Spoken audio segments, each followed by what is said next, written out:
Hello વિદ્યાર્થી મિત્રો, કેમ છો? ફરી એકવાર તમારું સ્વાગત છે મારી યુટ્યુબ ચેનલ સાત સર ફિઝિક્સ પર. તો આજથી આપણે શરૂ કરવા જઈ રહ્યા છે ગુજરાત બોર્ડના માર્ચ 2024ના વિદ્યાર્થીઓ માટે કુમારના 5 સ્ટાર પેપર સેટની સિરીઝ. મેં તમને કીધેલું હતું કે હું તમને દરેક પેપર સેટના પાર્ટ એ અને પાર્ટ બીનો વિડીયો એક જ વિડીયોમાં આપીશ, એટલે કે એનું સોલ્યુશન એક જ વિડીયોમાં આપીશ. પરંતુ ઓફલાઈન ક્લાસમાંથી મને સમય ન મળવાને કારણે હું પાર્ટ બી રેકોર્ડ કરી શક્યો નથી. પરંતુ મેં હવે નક્કી કર્યું છે કે ભાઈ પહેલાં હું તમને MCQની સિરીઝ આપી દઉં, જેથી તમે એને સારી એવી પ્રેક્ટિસ કરો. અને જેવું મને વિદ્યાર્થીઓની બીજી પરીક્ષા જે સ્કૂલમાં લેવાય છે એ વખતે થોડો ટાઈમ મળશે ત્યારે હું તમને પાર્ટ બીનું સોલ્યુશન પણ આપવાનો પ્રયત્ન કરીશ. તો તમે બિલકુલ ચિંતા મુક્ત થઈ જાઓ. એક્ઝામ પહેલાં તમારા દરેક 5 બધા જે પેપર સેટ છે, મતલબ જે બી પેપરો છે આ કુમાર પેપર સેટમાં 7 થી 8 પેપરો, દરેકના પાર્ટ એ અને પાર્ટ બી તમને મળી જશે. બસ તમે ચેનલ સાથે જોડાયેલા રહો. મને જેવો ટાઈમ મળે હું તમારા માટે વિડીયો રેકોર્ડ કરીને મૂકી દઈશ, બરાબર? તો ચલો, આજે આપણે કરવાના છીએ કુમારના 5 સ્ટાર પેપર સેટના પેપર 1ના MCQનું સોલ્યુશન. તો ચલો ઝડપથી શરૂ કરીએ પાર્ટ એના 50 MCQs. ચલો, પહેલો MCQ. સપાટીમાંથી પસાર થતું ફ્લક્સ ખાલી જગ્યા. ઓપ્શન આપ્યા છે આકૃતિ 4માં વધારે, 3માં સૌથી ન્યૂનતમ, 2 અને 3માં સમાન પરંતુ 4 કરતાં ઓછું, બધામાં સમાન. તો જુઓ, 4 આકૃતિઓ તમને આપી છે. હવે ચારે આકૃતિઓમાં બધાની અંદર ઘેરાયેલો વિદ્યુતભાર પ્લસ ક્યુ છે. બધામાં ઘેરાયેલો વિદ્યુતભાર કેટલો છે? પ્લસ ક્યુ.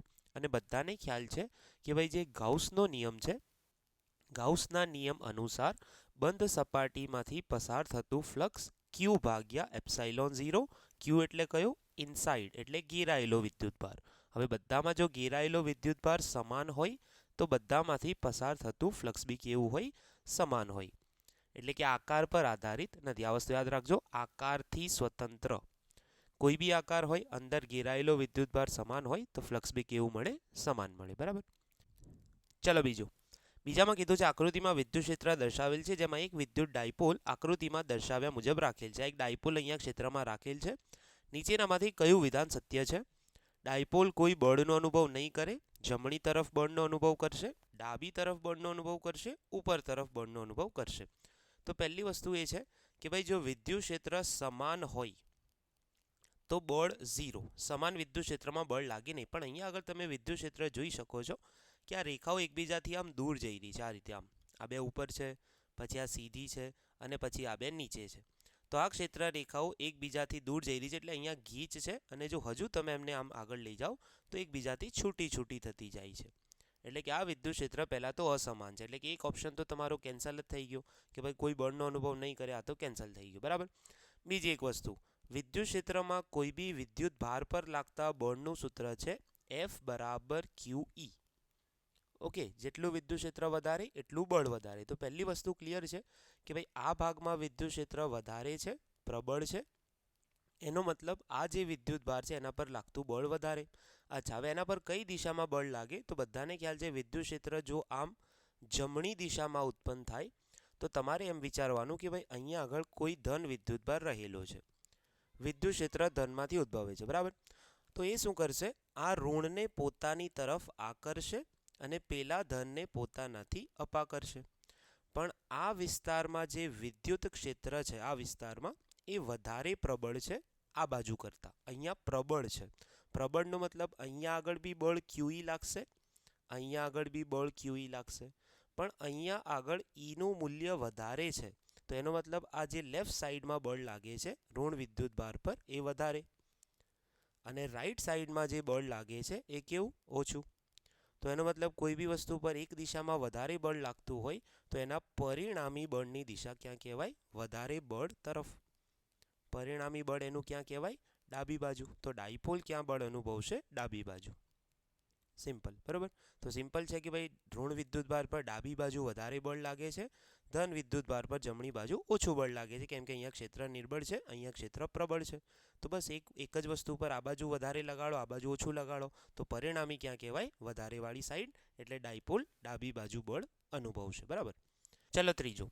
કોઈ એક વિદ્યુત ડાયપોલને કોઈ અનિયમિત વિદ્યુત ક્ષેત્રમાં મૂકેલ છે. અનિયમિત એટલે જેની અંદર બળ લાગતું હોય છે. તો એનો જવાબ શું આવી શકે જોઈ લઈએ. તે ડાયપોલ પર લાગતું પરિણામી બળ શૂન્ય જ હોય. અનિયમિત છે તો શૂન્ય ના હોય, બરાબર. આ ખોટું છે. તે ડાયપોલ પર લાગતું ટોર્ક શૂન્ય હોઈ શકે છે. આ વિધાન સાચું છે. ટોર્ક શૂન્ય હોઈ શકે છે. જો કયા બીજા ઓપ્શન જોઈ લઈએ ખોટા છે. તે ડાયપોલ પર લાગતું વિદ્યુત બળ શૂન્ય હોઈ શકે. વિદ્યુત બળ શૂન્ય હોઈ જ ના શકે કોઈ દિવસ. અનિયમિત ક્ષેત્ર છે. તે ડાયપોલ પર લાગતું ટોર્ક શૂન્ય જ હોય એ બી ખોટું છે. ટોર્ક શૂન્ય હોઈ શકે છે. બરાબર, તો આ થઈ ગયો જવાબ. ચલો ચોથું. એક વિદ્યુત ભારિત કેપેસિટરની ઉર્જા યુ છે. હવે બેટરી દૂર કરી તેના કરતાં બમણા બીજા એક વિદ્યુતભાર રહિત કેપેસિટર સાથે સમાંતરમાં જોડવામાં આવે છે તો પહેલા અને બીજા કેપેસિટરની ઉર્જાઓ ખાલી. હવે આ સરસ દાખલો છે. તેના કરતાં બમણા કેપેસિટન્સવાળા કેપેસિટર સાથે જોડવાનું છે. ચોપડીમાં દાખલો છે.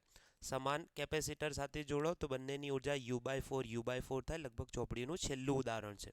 પણ અહીંયા બમણા, તો મેં અહીંયા એક પેજ એડ કર્યું છે. હું તમને ગણીને સમજાવી દઉં છું. તો જો ધ્યાન આપો. ચોથાની અંદર પ્રારંભમાં, જો હું આખું જ સમજાવીશ તમને ડિટેલમાં, બરાબર. પ્રારંભમાં એક કેપેસિટર છે તમારી પાસે. આનું કેપેસિટન્સ છે સી. આના પરનો વિદ્યુતભાર છે ક્યુ. ક્યુ એટલે એક બાજુનો પ્લસ ક્યુ, એક બાજુનો માઇનસ ક્યુ, બરાબર. અને આના વિદ્યુત સ્થિતિમાનનો તફાવત છે વી. તો આની ઉર્જાને હું લખી શકું U બરાબર Q²/2C. આ પ્રારંભમાં ઉર્જા છે, બરાબર. આ પ્રારંભમાં ઉર્જા છે. અચ્છા, હવે તમારે શું કરવાનું છે કે આ કેપેસિટરને એના કરતાં બમણા કેપેસિટન્સવાળા બીજા કેપેસિટર સાથે સમાંતરમાં જોડવાનું છે. એટલે કે આ તમારું કેપેસિટર છે અહીંયા, એની સાથે તમે બીજા કેપેસિટરને જોડો, બરાબર. અચ્છા, આનું કેપેસિટન્સ છે 2C અને આપણું જે પ્રારંભમાં હતું એનું છે C. તો હવે આ શું કરશે કે ભાઈ આ ધન પ્લેટ આને અમુક વિદ્યુતભાર આપી દેશે અને આ ઋણ પ્લેટ બી વિદ્યુતભાર, એટલે કે આ વિદ્યુતભારની બી વહેંચણી થઈ જશે અને ઋણની બી વહેંચણી થઈ જાય. એટલે વિદ્યુતભારો હવે બંને પર અલગ અલગ આવશે. આ જો બંને સમાન કેપેસિટર હોતા તો આનો થઈ જતો Q/2, આનો થઈ જતો Q/2. પણ બીજી એક વસ્તુ કે ભાઈ સમાંતરમાં જોડાણ છે તો વોલ્ટેજ સરખા થાય. વોલ્ટેજ આની અંદર બંનેના વિદ્યુત સ્થિતિમાનનો તફાવત કેવો થાય? સરખો. તો હવે હું શું કહું છું કે ભાઈ પહેલા કેપેસિટરનો વિદ્યુતભાર સમજી લો થઈ ગયો Q1- અને બીજા પરનો કેટલો થઈ ગયો Q2-. હવે Qનું સૂત્ર શું છે? તો Qનું સૂત્ર છે Q બરાબર CV. તો Q1- કઈ રીતે કાઢીશું? Q1- બરાબર C કેપેસિટન્સ છે અને વિદ્યુત સ્થિતિમાન V. અને Q2- કેટલા? તો Q2- વિદ્યુત CV કરીએ તો અહીંયા કરીશું 2C × V. તો એનો મતલબ એમ થયો કે ભાઈ જે મોટું કેપેસિટર હોય, જેનું કેપેસિટન્સ 2C છે, એનો વિદ્યુતભાર બી કેવો હોય? વધારે હોય. તો આના કરતાં આનો વિદ્યુતભાર ડબલ છે. એટલે કે આપણી જોડે જે ટોટલ પહેલાં Q વિદ્યુતભાર હતો, આ વાળો, આપણી જોડે જે પહેલાં ટોટલ Q વિદ્યુતભાર હતો એના 3 ભાગ પડે. 3 ભાગ એટલે કઈ રીતે? Q/3 + Q/3 + Q/3. એમાંથી એક ભાગ કયો? આ એક ભાગનો કોને મળશે? એક ભાગનો તમારો આ થશે અને એના કરતાં બમણો Q2- છે. એટલે આ બે ભાગનો કોને મળશે? આને મળશે. તો એનો મતલબ Q1- તમારો કેટલો? Q/3 અને Q2- તમારો કેટલો? તો આ થઈ જાય 2Q/3. બોલો, ખ્યાલ આવ્યો? બમણાનો મતલબ 2CV અને આ CV. તો આ બમણો છે. બમણો એટલે ટોટલ Qમાંથી 2Q/3 Q2- અને Q1- કેટલો? Q/3. બસ હવે બંનેની ઉર્જા કાઢીએ તો બસ હવે સમજી લો આની ઉર્જા થઈ ગઈ U1-, આની ઉર્જા કેટલી થઈ ગઈ? U2-. U1- Q²/2C કરતા, તો હવે કરીશું Q1-2² અને U2- કેટલા? Q2- છેદમાં 2. હવે Cની જગ્યા આના કેટલા છે? 2C છે.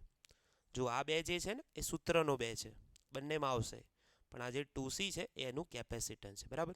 ચલો, Q1-2 Q/3² એટલે Q²/9 /2C. તો આ થઈ જશે Q²/9 × 2C. હું આને આ રીતે લખું છું અને આ જે તમારું Q²/2C છે એ તમારી પ્રારંભિક ઉર્જા U છે. તો આને હું શું કરું? આ 9ને ખાલી હું નીચે લઈ આવ્યો.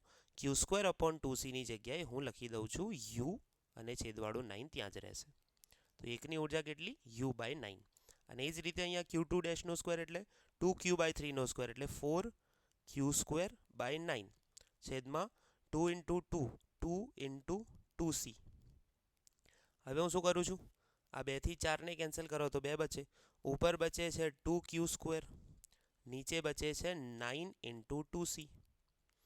તો આ Q²/2C ફરીથી ફરી અહીંયા Q²/2c એને હું લખી શકું u, તો આગળનો 2 રહેશે જ, પાછળ u/9.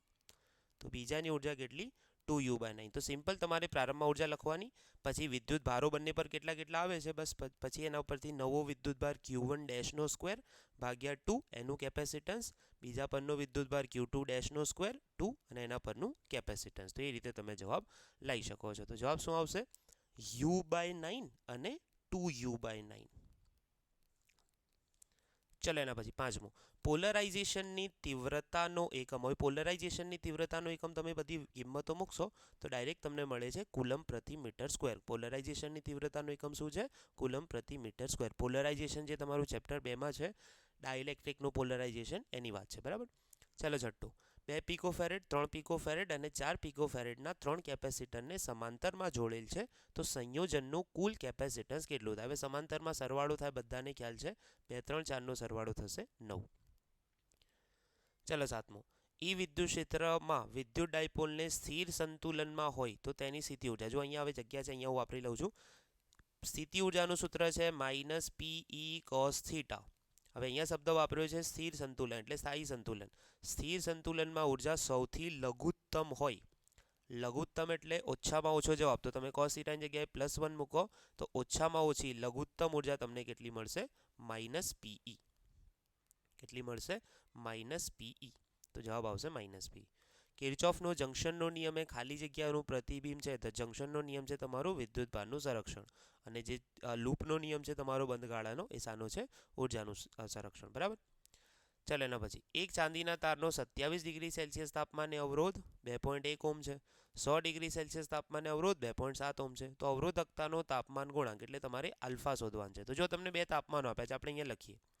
T1 તમને આપ્યો છે 27.5 ડિગ્રી સેલ્સિયસ. એ તાપમાને તમને કીધું R1 બરાબર 2.1 ઓમ. 2.1 ઓમ. T2 બરાબર તમને કીધું 100 ડિગ્રી સેલ્સિયસ, અને એ તાપમાને તમને અવરોધ જે આપ્યો છે 2.7 ઓમ. તો તમારે આલ્ફા શોધવાનો છે. તો સિમ્પલ આપણે આની ઉપરથી સૂત્ર લગાડીએ, આ બધાનો ઉપયોગ કરીને સૂત્ર લગાડીએ. R2 બરાબર R1 1 plus alpha T2 minus T1. ચલો R2 કેટલા? 2.1. R1 કેટલા? તો R2 તમારા 2.7. R1 કેટલા? 2.1. 1 પ્લસ આલ્ફા શોધવાનું છે T2 માઇનસ T1, એટલે કે 100 માઇનસ 27.5. હું ડાયરેક્ટ લખી દઉં છું 72.5. બરાબર. બસ સિમ્પલ તમે આને ભાગાકારમાં લઈ જાઓ, જે જવાબ આવે એની અંદરથી આ એકને માઇનસ કરો, અને આ 72.5 ને ફરી ભાગાકારમાં લઈ જાઓ. તો ચલો હું તમને કરીને બતાવી દઉં છું. 2.7 ભાગ્યા 2.1 થશે. આ બાજુ બચે છે 1 પ્લસ આલ્ફા ઇન્ટુ 72.5. 2.7 ભાગ્યા 2.1 તમે કરો. હવે કેલ્ક્યુલેટર હું વાપરું છું, તમારે બી એક્ઝામમાં અલાઉડ છે તો વાપરવાનું, બરાબર. ચલો 2.7 ભાગ્યા 2.1 ઉભારો. કેલ્ક્યુલેટર ક્યાં છે? 2.7 ભાગ્યા 2.1 જવાબ આવે છે 1.2857. એમાંથી આ એકને માઇનસ કરો તો એ આવશે તમારો 0.2857. કેટલો આવે છે? 0.2857. હવે કેલ્ક્યુલેટરમાં તમારે બધા આંકડા લખીને રાખવાના, બરાબર, હટાવવાના નહીં. જેટલા વધારે આંકડા લેશો પોઈન્ટ પછી એટલો એક્યુરેટ જવાબ આવશે. અને આ 72.5 ને ભાગાકારમાં લઈ જાઓ તો ફાઇનલ આન્સર તમારો આવી જશે 0.00394. 394. હવે ઓપ્શન જોઈ લઈએ આપણને કયો આપ્યો છે. ઓપ્શન આપ્યો છે 3.9 10 - 3 થઈ જશે. આને જો 3.9 કરી દઈએ 10 - 3 સેલ્સિયસ ઇનવર્સ. 3.9 10 - 3 જોઈ લો. ઓપ્શન નંબર બી, બરાબર. ચાલો એના પછી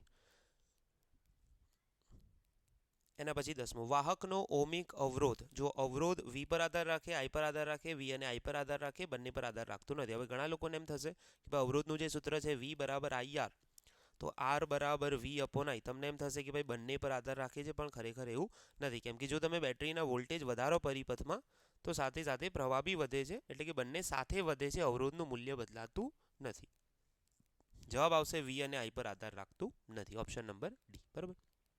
ચાલો 11મું, એક વિદ્યુત કોષ 10 ઓહમના અવરોધ સાથે જોડેલ છે. હવે આ અવરોધને બદલે 20 ઓહમનો અવરોધ જોડવામાં આવે તો કોષના બે ધ્રુવો વચ્ચે વિદ્યુત સ્થિતિમાનનો તફાવત. કોષના બે ધ્રુવો વચ્ચે વિદ્યુત સ્થિતિમાનનો તફાવત. જો ધ્યાનથી સાંભળો. 11મો દાખલો કંઈક આ રીતે છે.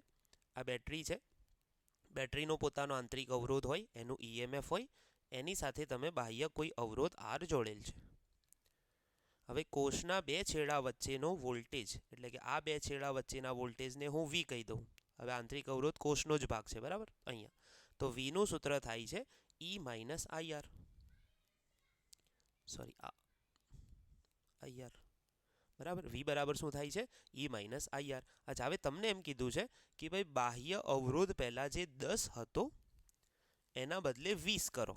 તો હવે બધાને ખ્યાલ છે કે ભાઈ જ્યારે તમે બાહ્ય અવરોધ વધારો, અહીંયા હું લખીશ કે ભાઈ બાહ્ય અવરોધ R વધે તો પરિપથમાં I ઘટે. બાહ્ય અવરોધ R જો તમે વધારો તો પરિપથમાં જે પ્રવાહ જઈ રહ્યો છે I એ શું થઈ જશે? ઘટી જશે.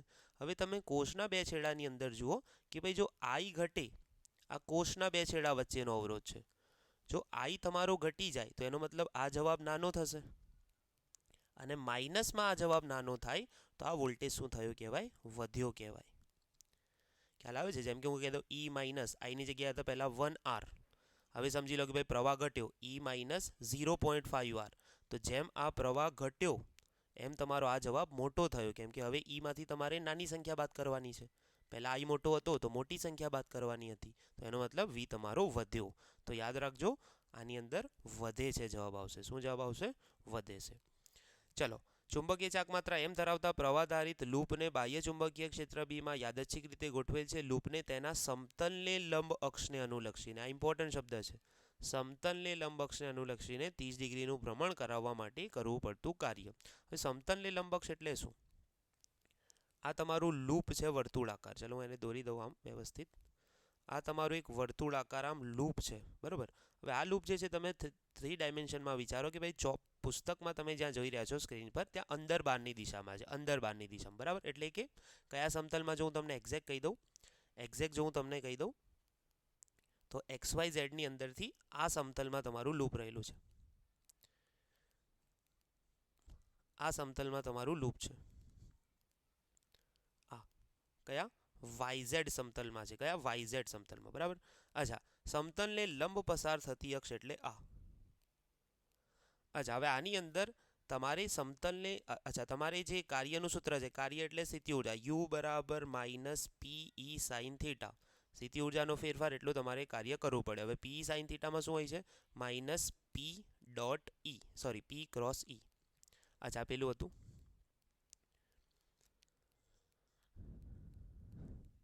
અચ્છા, કાર્યનો મતલબ શું થાય છે? સ્થિતિ ઉર્જાનો ફેરફાર. સ્થિતિ ઉર્જાનું સૂત્ર છે માઇનસ M ડોટ B. એનો મતલબ કે ભાઈ M અને B વચ્ચેનો ખૂણો બદલાશે તો તમારું સ્થિતિ ઉર્જા બદલાશે, અને એનો મતલબ તમારે કાર્ય કરવું પડશે. તો એનો મતલબ શું છે કે ભાઈ હવે તમે જોઈ લો એમની દિશા ક્યાં છે. બધાને ખ્યાલ છે એમની દિશા એક ક્ષેત્રફળ સદિશની દિશામાં હોય છે, એટલે કે M તમારો આ બાજુ છે, લૂપ તમારો આ સમતલમાં છે, ક્ષેત્રફળ તમારો X અક્ષની દિશામાં. તો જે દિશામાં M હોય એ જ દિશામાં તમારો A હોય. અચ્છા, તો જે દિશામાં A છે એ જ દિશામાં M છે. હું અહીંયા બંને લખી દઉં. અને ચુંબકીય ક્ષેત્ર તમારું આમ જઈ રહ્યું છે, એટલે અત્યારે બંને વચ્ચેનો ખૂણો 0 છે. ચુંબકીય ક્ષેત્ર બી ક્યાં જઈ રહ્યું છે? આ દિશામાં, બરાબર. હવે તમે આ જ અક્ષને અનુલક્ષીને એને આમ ફેરવો છો. અહીંયા જો તમે એને આમ આગળથી પાછળ ફેરવો તો આ જે બંને વચ્ચેનો ખૂણો છે એ બદલાતો નથી. તમે ખુદ વિચારો કે ભાઈ આ સમતલમાં જે છે તમારું લૂપ, અહીંયા ક્ષેત્રફળ સદિશ એટલે M સદિશ છે, અને આ દિશામાં B સદિશ છે.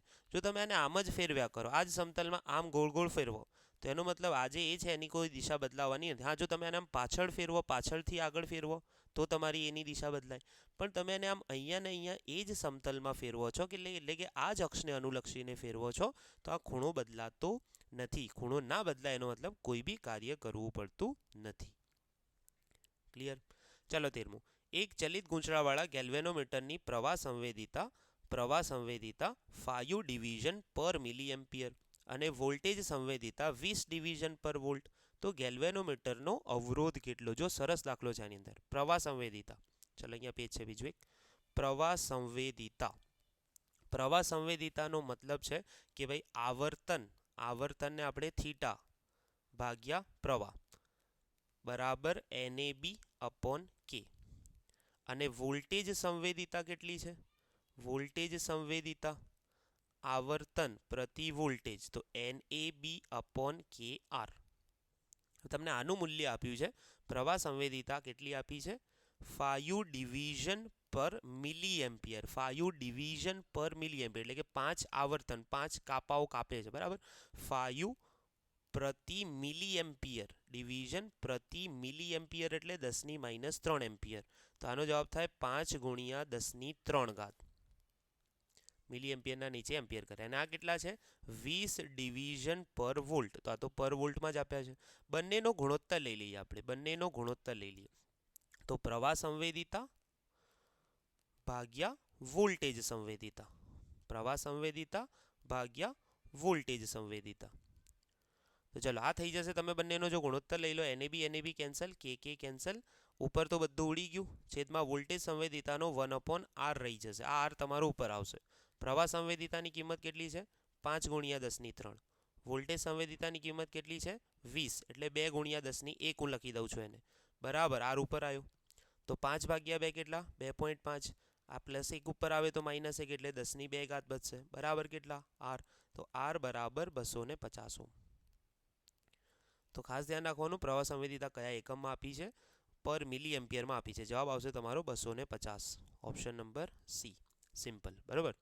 ચાલો એના પછી 15. ઇન્ડક્ટરમાં સંગ્રહ પામતી ઉર્જા. ઇન્ડક્ટરમાં કયું ક્ષેત્ર હોય છે? તો ચુંબકીય ક્ષેત્ર. તો ઉર્જા કઈ કહેવાય? ચુંબકીય ઉર્જા.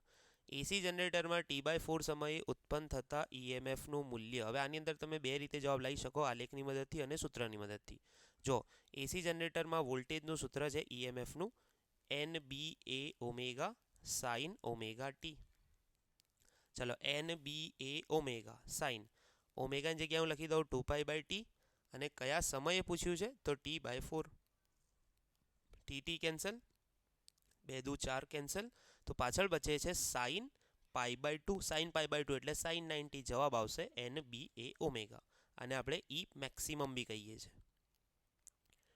આલેખની રીતમાં શું કરવાનું? આલેખની રીતમાં બધાને ખ્યાલ છે વોલ્ટેજનો આલેખ કંઈક આ રીતનો છે. અહીંયા તમારો સમય છે T, અહીંયા છે તમારો T/2 અને અહીંયા છે 0. T/2 ની વચ્ચે અહીંયા કયો સમય છે? T/4. તો T/4 સમયે પ્રવાહ મેક્સિમમ થાય છે. ડાયરેક્ટ ખ્યાલ આવી જાય, બરાબર. તો જવાબ NBA અથવા EM બંનેમાંથી કોઈ બી આપેલો હશે. જો બંને આપેલો છે NBA. ચાલો 17. આકૃતિમાં દર્શાવ્યા મુજબ એક તાંબાની રિંગમાં કાપો રહેલો છે. આ તાંબાની રિંગમાં કાપો છે, અહીંયા આ ખાલી જગ્યા છે. તેને સમક્ષિતિજ ગોઠવી એક ગજિયા ચુંબકને તેની લંબાઈ રિંગની અક્ષને સમાંતર રહે તેમ મુક્ત પતન કરાવતા ચુંબકનો પ્રવેગ ખાલી જગ્યા. તો જો તમે જ્યારે ચુંબકને નીચે મુક્ત પતન કરાવો તો એના લીધે આ રિંગના ફ્લક્સમાં જો ફેરફાર થતો હોય તો એ શું કરે? ચુંબકની ગતિનો વિરોધ કરતી દિશામાં એનું પોતાનું ફ્લક્સ ઉત્પન્ન કરે. પણ અહીંયા કાપો રહેલો છે એટલા માટે આની અંદર કોઈ EMF પ્રેરિત નહીં થાય. ચુંબકની ગતિને કોઈ ફરક પડશે નહીં. જવાબ આવશે જી. હા, જો આમાં EMF ઉત્પન્ન થઈ ગયો હતો આ રિંગમાં તો ચુંબકની ગતિનો વિરોધ કરતો, એટલે એનો પછી શું કહેવાય? ગતિ અવરોધાતી. પણ અહીંયા એવું કંઈ થવાનું નથી. જવાબ આવશે જી. ચલો 18. એક વાહક બંધ ગૂંચળા સાથે સંકળાયેલ ફ્લક્સ φ = T² + 3T - 7. તો φ વિરુદ્ધ સમયનો આલેખ. φ વિરુદ્ધ સમયનો આલેખ. તો પહેલાં આપણે φ નું જે મૂલ્ય આપ્યું છે તમને એની ઉપરથી આપણે પહેલાં પ્રેરિત EMFનું સૂત્ર કરીએ. φ વિરુદ્ધ સમયનો આલેખ એટલે શું? કે ભાઈ φ/T તમારે કરી જોવાના છે. એટલે કે φનું સમયની સાપેક્ષે વિકલન કરો. ચલો તમને 18માની અંદર સૂત્ર શું આપ્યું છે? તો 18માં સૂત્ર આપ્યું છે T² + 3T - 7. T² + 3T - 7. હવે dφ/dt કરો, વિકલન કરો, તો આ જવાબ આવશે 2T + 3. તો આ જે વિકલનનો જવાબ આવે છે એના પરથી જો આલેખનો ઢાળ જો ખ્યાલ હોય તમને, તો એક સૂત્ર આવે છે y = mx + c.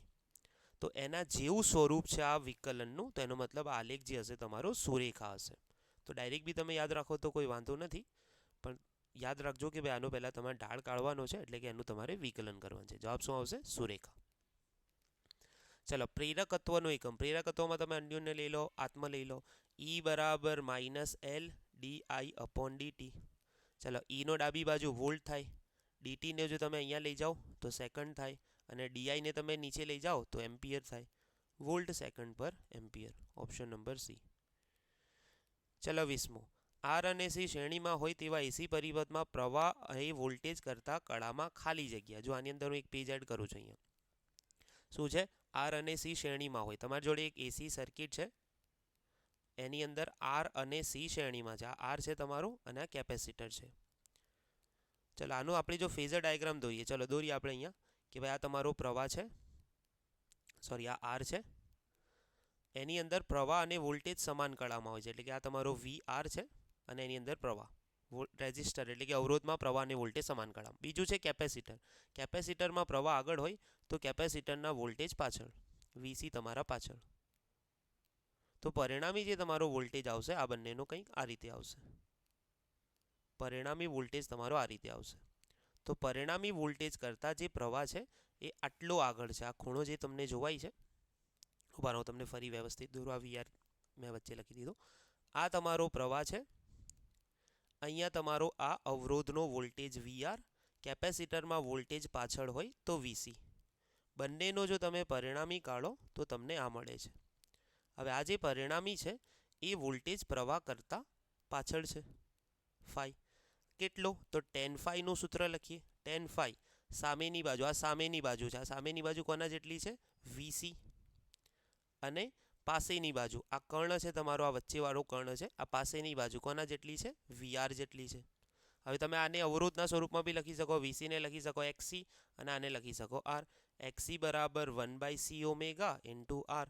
તો આ થઈ ગયો તમારો ટેન ફાઈ. ફાઈનું જો સૂત્ર કાઢો તમે તો tan inverse 1/c omega R.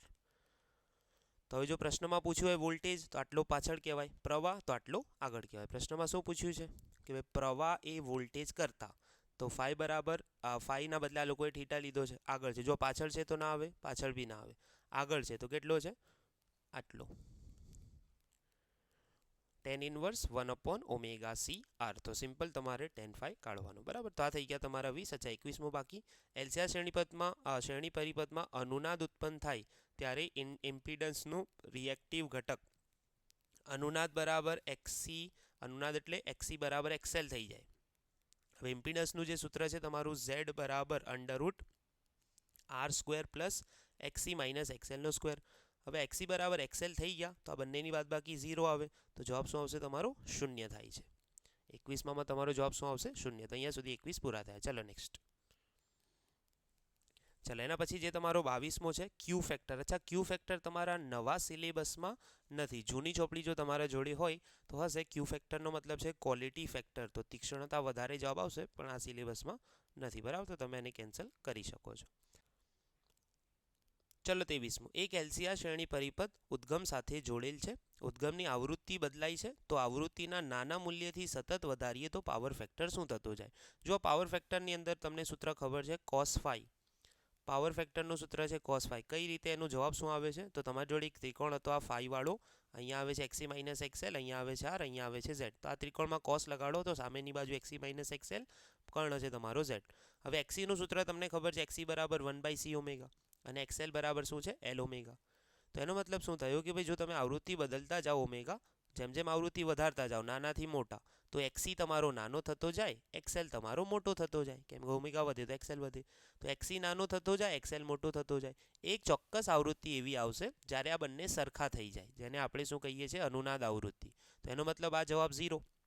Cos phi 0 તો ફાઈનો જવાબ શું થાય? તમારું મેક્સિમમ થાય. ફાઈનો જવાબ કેટલો થાય? 90 ડિગ્રી. તો એનો મતલબ એમ થયો કે જેમ જેમ તમે આવૃત્તિ વધારતા જાઓ એમ જે પાવર ફેક્ટર છે તમારો એક ચોક્કસ મૂલ્ય આગળ આવીને મહત્તમ બને છે. એક ચોક્કસ મૂલ્ય આગળ આવીને તમારું શું બને છે?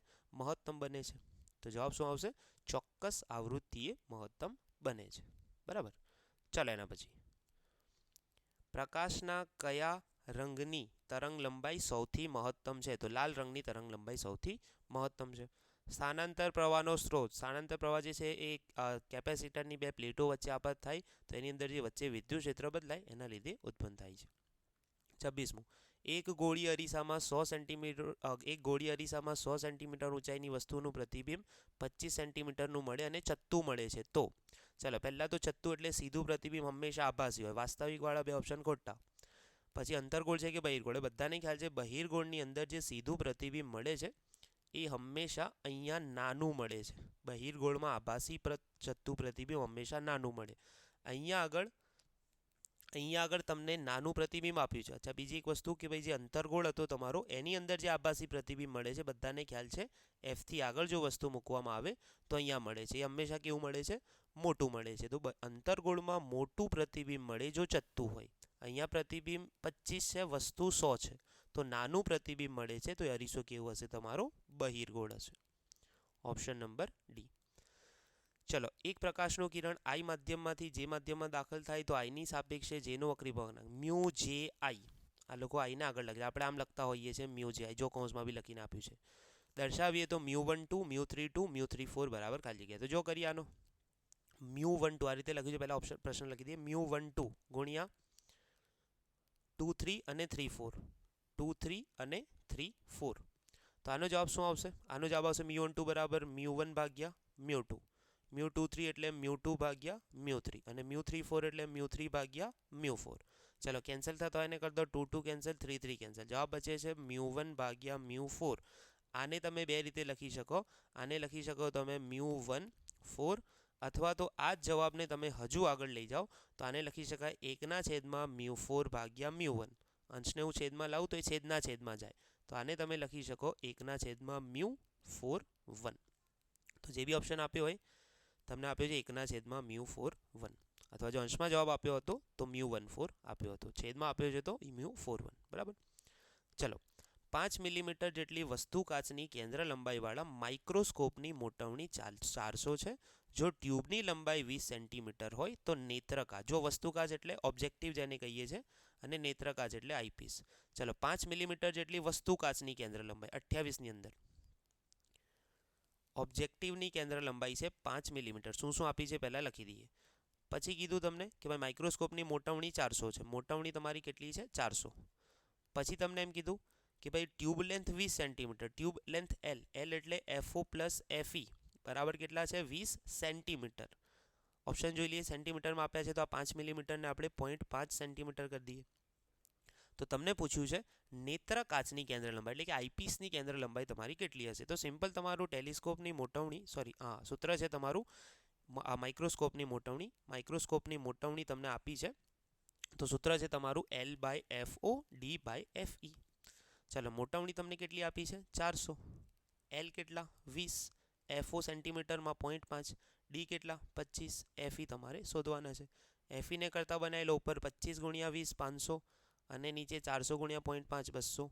0 0 કેન્સલ, 5/2 2.5 સેન્ટીમીટર. ઓપ્શન શું આવશે? 2.5 સેન્ટીમીટર. Option number C. બરોબર. ચલો, 29મો. 60 ડિગ્રીનો વક્રતાકારક કોણ ધરાવતા પ્રિઝમની, વક્રતાકારક કોણ એટલે કેપિટલ A, કે સપાટી પર કેટલા લઘુત્તમ આપાત કોણે આપાત થતા કિરણનું બીજી સપાટીએથી સહેજ પૂર્ણાંતરિક પરાવર્તન થાય? પ્રિઝમાનો વક્રીભવનાંક 1.524 છે. જો આ સરસ દાખલો છે, આની અંદર તમારે પેલું સાઇન કોસના નેચરલ સાઇન કોસના ટેબલની જરૂર પડશે. બરાબર. તો જુઓ, અહીંયા હું એક પેજ એડ કરું છું, પેલું પેજ નીચે જતું રહ્યું. બરાબર. ચલો, 60 ડિગ્રીનો વક્રતાકારક કોણ છે? આ 60 ડિગ્રી. તમને કીધું કે ભાઈ આ સપાટી પર તમારે કેટલા ખૂણે આપાત કરવો જોઈએ કિરણને? આઈ છે, જેથી આ બાજુની સપાટીથી એનું સહેજ પૂર્ણાંતરિક પરાવર્તન. સહેજનો મતલબ હજુ અંદર આવવાની શરૂઆત થઈ છે. બરાબર. ધીરે ધીરે તમને ખબર છે પહેલાં કિરણ અહીંયા, પછી અહીંયા, પછી અહીંયા, પછી ડાયરેક્ટ અંદર આવશે. તો આ પૂર્ણાંતરિક પરાવર્તન થવાની શરૂઆત થઈ, જેને કહેવાય સહેજ પૂર્ણાંતરિક પરાવર્તન. હજુ જો આ ખૂણો વધશે તો ડાયરેક્ટ અંદર આવી જશે. બરાબર. તો આ તમારે કેટલો રાખવો જોઈએ? આ બાજુનો જે આઈ છે એ શોધવાનું છે. તો પહેલાં ખબર પડી કે આ ખૂણો 90 છે. અચ્છા, હવે તમને જો થિયરી યાદ હોય તો અહીંયા આપણે ખૂણો લેતા હતા R1, અને આ ખૂણાને આપણે શું લેતા હતા? R2. અંદરનો વક્રીભવનાંક છે 1.524. આને હું N2 કહી દઉં છું. તો જો આ પોઈન્ટ પર હું શું લગાડીશ? સ્નેલનો નિયમ P આગળ. સૂત્ર આવશે N2 sin R2 લીધા છે મેં અંદર, બહાર N1 sin 90. ચલો, N2 છે 1.524, sin R2 હું શોધીશ, N1 હવાનો 1, sin 90 નો 1. તો sin R2 બરાબર 1/1.524. તો sin R2 બરાબર મને કેટલા મળશે? કેલ્ક્યુલેટરમાં તમે કેલ્ક્યુલેશન કરો કેટલો જવાબ આવે છે? 1/1.524. તો આ જવાબ આવશે 0.6561. હવે તમારે શું કરવાનું? નેચરલ સાઇનના ટેબલમાં જોવાનું. આ કિંમત શોધવાની, એના માટે ખૂણો કયો છે, તો R2નો તમને ખૂણો મળી જશે 41 ડિગ્રી. બરાબર. હવે R2 તમને મળી ગયો આ વાળો ખૂણો 41 ડિગ્રી. હવે બધાને ખ્યાલ છે આપણા માટે લઘુત્તમ વિચલનનું સૂત્ર હતું એક. હવે A બરાબર R1 વત્તા R2, એ છે 60 બરાબર R1 વત્તા 41, તો R1નો જવાબ આવશે 19 ડિગ્રી. એટલે કે આ ખૂણો મને મળી ગયો 19. બસ હવે આ 19 મળી ગયો તો આ હું શોધી કાઢીશ. હું શું કરીશ, ફરી આ ક્યુ પોઈન્ટ નામ આપી દઉં છું. ક્યુ પર સ્નેલનો નિયમ લગાડો. ક્યુ આગળ તો બહારના માધ્યમને મેં N1 લીધું છે, અહીંયા ખૂણો I છે, તો સ્નેલમાં લાગશે N1 sin I. અંદરનો N2 છે અને ત્યાં ખૂણો કેટલો છે, 19 ડિગ્રી. ચાલો N1 હવા, sin I શોધવાના છે. N2 કેટલા, 1.524, અને sin 19ની કિંમત હવે તમારે ટેબલમાંથી ચેક કરવાની, તો એ કિંમત આવે છે 0.3256. તો sin I નો તમારો કેટલો જવાબ આવશે, તો એ આવશે 0.4962. અને બધાને ખ્યાલ છે કે ભાઈ સાઇનની 30ની કિંમત લગભગ 0.5 જેટલી લઈ શકાય, તો I ખૂણો કેટલો હશે, લગભગ 30 ડિગ્રી. ઓપ્શન અહીંયા કપાઈ ગયો છે, 30 ડિગ્રી. બરાબર. તો ચોપડીનો દાખલો છે આ સ્વાધ્યાયનો. ચલો, 10 સેન્ટીમીટર કેન્દ્ર લંબાઈના બહિર્ગોળ લેન્સથી 1 મિલીમીટર સ્ક્વેરના ચોરસ ટુકડાને 90 સેન્ટીમીટર દૂર રાખીને જોવામાં આવે તો મોટવણી. જો આ દાખલો અધૂરો છે, આના માટે તમે સ્વાધ્યાયના જે પાછળના દાખલાઓ છે એના 2 દાખલા ભેગા કરો ત્યારે આ જવાબ આવે. એટલે કે આની અંદર એક આગળના દાખલાનો જવાબ લાવવો પડે, એ જવાબ આની અંદર મૂકીને પછી જવાબ આવશે. તો આ MCQમાં પૂછી શકાય એવો દાખલો નથી. દાખલો જ અધૂરો છે અથવા તો દાખલામાં ભૂલ છે, તમે એમ પણ કહી શકો છો. તો આ દાખલાને હમણાં હું સ્કીપ કરું છું. તમે ચોપડીનું સ્વાધ્યાય જોજો, એની અંદર પાછળ તમને ચોરસ ટુકડાઓવાળો એક દાખલો આપેલો છે. બરાબર. તો એનો એક જવાબ આની અંદર ઉમેરવાનો છે, વાપરવાનો છે, પછી આગળનો જવાબ આવશે. તો એના વગર આ દાખલાનો જવાબ આવવાનો નથી. બરાબર. તો આ દાખલો MCQમાં પૂછાય એવું નથી, અને પૂછાય તો બી પાર્ટ બીમાં પૂછાય, તો એ પાર્ટ બી વખત હું તમને એક્સ્ટ્રામાં ગણાવી દઈશ. બરાબર. તો હું નોટ કરી લઉં છું અહીંયા. આ જ પેપર સેટના પાર્ટ બીમાં હું તમને બંને દાખલા ગણાવી દઈશ આના. બરાબર. કેમ કે આ અધૂરો છે, આના પહેલાં આગળના દાખલાની કિંમત આમાં મૂકો પછી જવાબ આવે, 2 ભેગા ગણવા પડે. બરાબર. તો આ નોટ કરી લેજો તમે, પાર્ટ બીમાં હું ગણાવીશ તમને. ચાલો 31. યંગના પ્રયોગમાં 2 ક્રમિક અપ્રકાશિત શલાકા વચ્ચેનું અંતર 2 મિલીમીટર છે, તો મધ્યમાનથી ત્રીજી પ્રકાશિત શલાકા, જો કોઈ બી 2 શલાકાઓ વચ્ચેનું અંતર જે થતું હોય છે એ થતું હોય છે બીટા, જેને કહેવામાં આવે છે લેમ્ડા d/d. એ કેટલું આપ્યું છે તમને, એ આપ્યું છે તમને 2 મિલીમીટર. તો ત્રીજી અપ્રકાશિતનું અંતર તમારે શોધવાનું છે. આ તમને આપ્યું છે 2 મિલીમીટર. તો ત્રીજી અપ્રકાશિત, x અપ્રકાશિત, અપ્રકાશિતનું સૂત્ર શું છે, n-1/2 લેમ્ડા d/d. અચ્છા, ત્રીજી એટલે n બરાબર 3-1/2 લેમ્ડા d/d એટલે કેટલા, 2 મિલીમીટર. તો 3-1 એટલે થઈ જાય 2.5 ગુણ્યા 2, બરાબર. જવાબ શું આવશે, 5 મિલીમીટર. કેટલો જવાબ આવશે, 5 મિલીમીટર. Option number D. ચલો એના પછી 32મો. એક ધાતુની સપાટી પર 7.21 ગુણ્યા 1014 હર્ટ્ઝ તરંગ લંબાઈ. અચ્છા, હવે તરંગ લંબાઈ નથી, હર્ટ્ઝ આપી છે ને, તો એનો મતલબમાં આવૃત્તિ છે, આવૃત્તિવાળો પ્રકાશ આપાત થાય છે. તેની સપાટીમાંથી 6 × 10⁵ મીટર પર સેકન્ડની મહત્તમ ઝડપ ધરાવતા, મહત્તમ ઝડપ આપી છે ઇલેક્ટ્રોનની, તો થ્રેશોલ્ડ આવૃત્તિ. જો સિમ્પલ છે, તમારે પહેલાં ફોટો ઇલેક્ટ્રિક સમીકરણ લગાડવાનું. E બરાબર φ0 વત્તા kmax. એની જગ્યાએ તમે લખી દો HF બરાબર HF0, અને ઝડપ આપી છે તો અહીંયા લખી દો 1/2 mv મેક્સનો સ્ક્વેર. અચ્છા, તમારે શોધવાનું છે F0. તો તમે શું કરો, HF0 ને એક બાજુ રાખો, આ બાજુ થઈ જશે HF માઇનસ 1/2 mv મેક્સનો સ્ક્વેર. અને અહીંયાથી જો આ H ને બંનેના છેદમાં લઈ જાઓ તો આ H તો કેન્સલ થઈ જશે. F0 બરાબર આવશે F માઇનસ 1/2 mv મેક્સનો સ્ક્વેર, અને છેદમાં આવી જશે H. ચલો કિંમત મૂકીએ. આપાત પ્રકાશની જે લોકોએ તરંગ લંબાઈ લખ્યું તો આવૃત્તિ છે 7 × 1014, અને આ છે 6 × 10⁵. 7.21 1014 માઇનસ 1/2 ઇલેક્ટ્રોનનું દળ 9.1 10 -31. અચ્છા, V 6 × 10⁵ છે તો વર્ક કરી દો 36 × 10 અને H કેટલા છે 6.626 10 -34. ચલો પાછળવાળા પદનો જવાબ લાવીએ. 9.1 × 36 ભાગ્યામાં 2 અને ભાગ્યામાં 6.626. આ જવાબ આવે છે તમારો 24.72, અને આ છે તમારા 7.21 10 14. અચ્છા, પાછળ ઘાત સેટ કરીએ. ઘાત સેટ કરીએ તો -34 ઉપર જાય તો +34, 34 ને 10 44 -31 એટલે 10^13. આગળ આ 14 છે. અચ્છા, હવે આ જો સેટ કરું હું તો આ થઈ જાય 7.21 10^14 માઇનસ આને જો હું 2.47 લખી દઉં તો આ બી 14 થઈ જાય. 7.21 માઇનસ 2.47, જવાબ આવે છે 4.74 10^14. આ થઈ ગયો તમારો F0, 4.74 10^14. Option number D.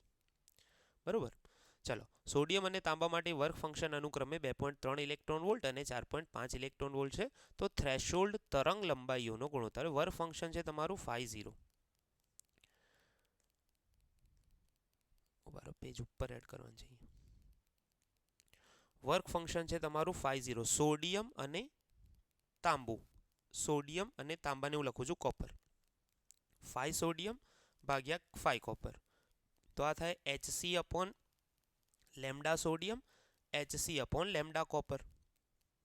ચલો, સોડિયમની કેટલી આપી છે 2.3 અને આપી છે 4.5. 2.3 ભાગ્યા 4.5, HC કેન્સલ, લેમ્ડા કોપર ભાગ્યા લેમ્ડા સોડિયમ. અચ્છા, આપણે તો સોડિયમ અપોન કોપર શોધવાનું છે, તો સોડિયમ અપોન કોપર વ્યસ્ત કરીએ તો 4.5 ભાગ્યા 2.3, તો આ લગભગ 2:1 થઈ જશે. કેટલો જવાબ આવશે 2:1. Option number B. સિમ્પલ.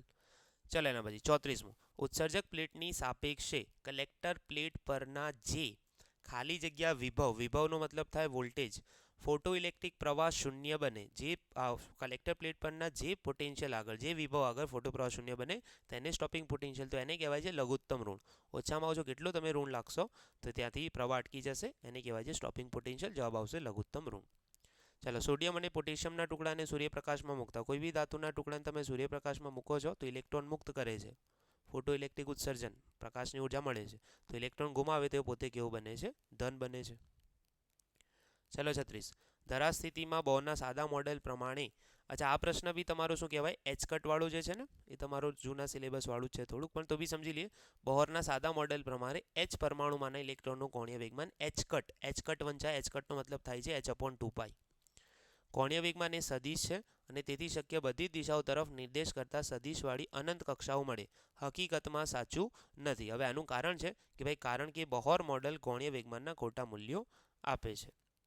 જો બોરના મોડેલની મદદથી છે તમે ઇલેક્ટ્રોનના કોણીય વેગમાનનું સાચું મૂલ્ય નથી મેળવી શકતા, માત્ર એનું પરિમાણ જ મેળવી શકાય છે, એનું પરિમાણ જ મેળવી શકાય છે, એટલે કે આ વિધાન સાચું નથી. તો આ પ્રશ્ન આમ તો પૂછાય એવું નથી કંઈ ખાસ, તો બી તમે વાંચી લેજો, કંઈ ખાસ એમાં પૂછાય એવું નથી. બરાબર. ચલો, એના પછી નેક્સ્ટ 38મું. H પરમાણુના વર્ણપટ H પરમાણુના વર્ણપટ માટે બોહર મોડેલ ખાલી જગ્યા હાઇડ્રોજન અણુ પર લાગુ પડતું નથી. ઓપ્શન એ સાચું છે, કેમ કે H2 પર લાગુ પડતું નથી. આપણે તમે બોહર મોડેલની મર્યાદાઓ ભણ્યા હશો, સિંગલ પરમાણુ પર જ લાગુ પડે છે.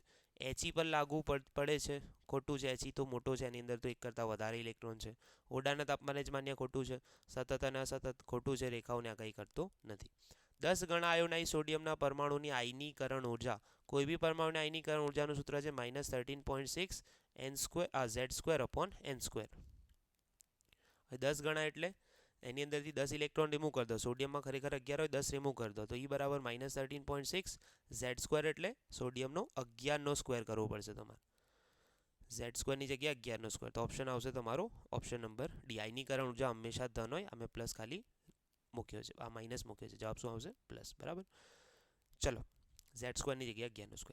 39. ઇલેક્ટ્રોનની ચોથી કક્ષામાં કોણીય વેગમાન 2 × 10⁻34 હોય તો પાંચમી કક્ષામાં કોણીય વેગમાન કેટલું? હવે કોઈ બી કક્ષામાં કોણીય વેગમાનનું સૂત્ર છે L બરાબર NH/2π. તો L ચલે છે n, L ચલે છે n, તો આપણે મૂકી શકીએ L2 ભાગ્યા L1, તો N2 ભાગ્યા N1. L2 ચોથી કક્ષામાં L1, એને L1 લઈએ 2 × 10⁻34. N2 એટલે પાંચમી કક્ષા વચ્ચે, બરાબર, અને આ ચોથી કક્ષા, તો આને ઉપર લાવો 2 × 10⁻34, 5/4 એટલે 1.25. તો જવાબ તમારો કેટલો આવશે 2.5 × 10⁻34. Option number B. ચલો 40મો, હાઇડ્રોજન પરમાણુનો ઇલેક્ટ્રોન તેની ધરાસ્થિતિમાંથી ઉત્તેજિત અવસ્થામાં જાય ત્યારે, જો કોઈ બી ઇલેક્ટ્રોન જ્યારે નીચેથી ઉપરની કક્ષામાં જાય, તમને સિમ્પલ બી ખબર છે ગુરુત્વીય સ્થિતિ ઉર્જા હતું એવું જ આ છે. જ્યારે તમે ઉપર જાઓ તો સ્થિતિ ઉર્જા વધે અને એક ઉર્જા વધે તો ગતિ ઉર્જા આપોઆપ ઘટે છે. 0.5 ગ્રામ પદાર્થનું ઉર્જા તુલ્યાંક એટલે એની ઉર્જા mc². 0.5 ગ્રામ છે ને, તો કિલોગ્રામમાં 10⁻³ c² એટલે 3 × 10⁸², 9 × 10⁻16. તો 9 × 0.5 એટલે 4.5, 16 - 3 એટલે 13 ગ્રામ આપ્યું છે. કિલોગ્રામ હતું તો 10⁻16 જ જવાબ આવતો, બરાબર. ચલો, ડીએનએમાં એક બોન્ડ તોડવા માટે જરૂરી ઉર્જા 10⁻20 છે. તો ઈવીમાં મૂલ્ય, કોઈ બી ઈવીમાં ફેરવવું છે તો એની કિંમત વડે ભાગી નાખો. આને લખું 1 × 10⁻20. ઇલેક્ટ્રોન વોલ્ટ લાવવો છે તો 1.6 10⁻19 વડે ભાગી નાખો. તો જવાબ તમારો કેટલો આવશે? આવશે 0.06, એપ્રોક્સિમેટલી કેટલો આવશે? 0.06, 42માં સી. ચલો, બે ડ્યુટેરોનના સન્મુખ સંઘાત માટે સ્થિતિ ઉર્જા. હવે બે ડ્યુટેરોન છે તમારી જોડે, એક આ અને એક આ. ડ્યુટેરોનના સમ્મુખ સંઘાતની સ્થિતિ ઉર્જા એટલે બંને વચ્ચેનું જે અંતર છે એને 2r લઈ લઈએ. તો બસ સ્થિતિ ઉર્જાનું સૂત્ર છે U = kq²/r. ડ્યુટેરોન એટલે 1s2. આની અંદર બી પ્રોટોનની સંખ્યા એક જ છે, એક વધારાનો શું છે? એક પ્રોટોન વત્તા એક ન્યુટ્રોન. તો પ્રોટોન એક જ છે, કે 9 × 10⁹, 1.6 10⁻19² અને આ જે અંતર છે છેદમાં એ 2r લેવું પડશે. 2 એની ત્રિજ્યા કેટલી આપી છે? અચ્છા, ડ્યુટેરોનની તમને ત્રિજ્યા રકમમાં આપેલી નથી, તો એ કિંમત તમારે યાદ રાખવાની છે. હું અહીંયા લખી દઉં છું. ડ્યુટેરોનની ત્રિજ્યા છે તમારી 2 × 10⁻15 મીટર. આ જવાબ યાદ રાખજો, એક્ઝામમાં પૂછાશે તો આપ્યું હશે, બરાબર. તો આ જવાબ તમારો કેટલો છે? 2 × 10⁻15. ચાલો, આનો જવાબ લાવીએ. 9 × 1.6 × 1.6 ભાગ્યા 4. તો આ જવાબ આવે છે 5.76. ચલો, ઘાત સેટ કરીએ. -38 + 9 ઉપર કેટલા થાય? -29 અને નીચેથી -15 આવે +15. જવાબ આવશે 5.76 10⁻14 સોરી 5.76 10⁻14. અચ્છા, જવાબ આ લોકોએ ઈવીમાં લાયા છે અથવા કેઈવીમાં કયો સેટ થાય છે ચેક કરીએ. 1.6 10⁻19 વડે ભાગીએ તો આ જવાબ ઈવીમાં આવશે. તો ભાગ્યા 1.6 કરીએ તો જવાબ આવે છે 3.6 10⁻5 ઈવી. 3.6 10⁻5 ઈવી. અચ્છા, -5 નહીં આવે, +5 આવશે. તો આને લખી શકાય 360 × 10⁻³ ઈવી. તો આ થઈ જાય 360 કેઈવી. આવો કંઈક ઓપ્શન હોવો જોઈએ. 360 કેઈવી નથી. કયા ઓપ્શન છે? 36 10⁴ ઈવી થઈ જાય. હા, આની ઉપરથી તમે ડાયરેક્ટ લાવી દો, 360નો 0 આપી દો, 36 10⁴ ઈવી. તો જે બી ઓપ્શન આપ્યો હોય 36 10⁴ તમને આપ્યો છે, બરાબર. તો સિમ્પલ તમારે કિંમતો મૂકવાની છે, જવાબ આવશે. ચલો, ન્યુક્લિયર ફ્યુઝન પ્રક્રિયા 1s2 + 1s3 + 2h4 n માટે બે પ્રક્રિયક તેમની પાસે 7.7 × 10⁻14 જૂલ જેટલી અપાકર્ષી સ્થિતિ ઉર્જા ધરાવે છે. આ બંને વચ્ચે પ્રક્રિયા થાય તે માટે તંત્રને ઓછામાં ઓછા કેટલા તાપમાન સુધી ગરમ કરવું પડે? જો આટલી ઉર્જા તમારે જરૂર છે તો તાપમાન વડે એને ગરમ કરીને આપવામાં આવે છે. તો એ ઉર્જા કેટલી હોવી જોઈએ? તો બધાને ખ્યાલ છે કે ભાઈ જે ઉર્જા છે એ તાપમાન અનુસાર જે ઉર્જા છે એનું સૂત્ર છે તમારું 3/2 kBT. ટીને જો તમે આમાંથી કરતા બનાવી દો તો 2U/3 kB. બસ કિંમત મૂકીએ 2. U કેટલી ઉર્જા છે? 7.7 10⁻14 છેદમાં 3. kB કેટલા છે? 1.38 × 10⁻23. ચલો, કિંમત મૂકીએ. 2 × 7.7 ભાગ્યા 3 અને ભાગ્યા 1.38. જવાબ આવે છે 3.71. આ +23 ઉપર થઈ જાય, 23 - 14 એટલે 10⁻11. 3.71 10⁻11. જોઈ લે હવે કેટલો જવાબ આપ્યો છે. અચ્છા, આની અંદર કંઈ જવાબ નથી આપ્યો આ રીતનો, ઘાતના સ્વરૂપમાં જવાબ આપે છે. 23 - 14 11 નહીં થાય, સોરી 9 થશે. ઉતાવળમાં 11 લખી નાખી. 23 - 14 10⁻9 થશે. તો આ લોકોએ જવાબ આપ્યો છે 10⁻9ના ક્રમમાં. કેટલો જવાબ આવશે? 10⁻9ના ક્રમમાં જવાબ આવશે. 10⁻9, બરાબર. ચલો, 45. એક ન્યુક્લિયસનો પરમાણુ દળાંક 220 છે. ન્યુક્લિયોન દીઠ બંધન ઉર્જા 5.6 છે. 105 અને 115 વાળા બે ટુકડાઓ અનુક્રમે બી અને સીમાં વિભાજિત થાય તો ન્યુક્લિયોન દીઠ બંધન ઉર્જા 6.5. તો મુક્ત ઉર્જા કેટલી? જો પહેલાં 220 ન્યુક્લિયોન હતા, દરેકની ઉર્જા હતી 5.6. હવે બી 105 અને 115 220 જ છે, પણ દરેકની ઉર્જા કેટલી થઈ ગઈ? 6.4. તો દરેકમાં કેટલો વધારો થયો? દરેકમાં વધારો થયો 0.8નો, અને આવા કેટલા? 220. તો જવાબ આવશે 176નો વધારો થયો. કુલ વધારો કેટલો થયો? 176. દરેકમાં વધારો થયો દરેકની કેટલી વધી? 5.6 થી વધી 6.4 થઈ ગઈ. કેટલો દરેકનો વધારો? 0.8. અને આવા કેટલા ન્યુક્લિયોન છે? 220. તો જવાબ આવશે 176. બરાબર. ચલો 46મો. જ્યારે પીએન જંકશનને ફોરવર્ડ બાયસ, જો જ્યારે તમે ફોરવર્ડ બાયસ આપો છો તો પોટેન્શિયલ બેરિયરની ઊંચાઈ ઘટે છે ફોરવર્ડની અંદર, રિવર્સ હોય તો શું થાય? વધે છે. હોલ શું છે તમારો? તો જ્યારે સહસંયોજક બંધમાંથી ઇલેક્ટ્રોન મુક્ત થાય ત્યારે ઉદ્ભવતી ખાલી જગ્યા જે હોય છે એને શું કહેવાય છે? હોલ. 48. સિલિકોનની ઇલેક્ટ્રોન સંરચનામાં ખાલી જગ્યા ઇલેક્ટ્રોન વેલેન્સ ઇલેક્ટ્રોન છે. સિલિકોનનો પરમાણુ ક્રમાંક 14 છે, તો 1s2 2s2 2p6 3s2 3p2.